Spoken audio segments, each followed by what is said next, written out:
This is a 2018 Chevy Equinox Premier. Fold down the back seats here. You'll see there's a little pull by the shoulder here.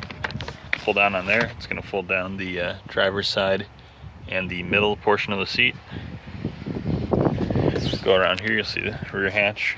You'll see you can actually fold down the seat this way as well too. So we'll take a look at how to do that. See, there's another pull right here. Passenger side. That would fold down the middle seat. So that's one way to do it manually.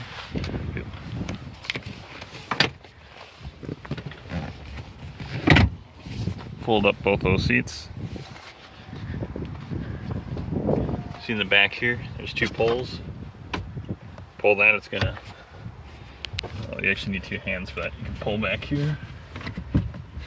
Once it's clicked into place, it's gonna fold down the driver's side.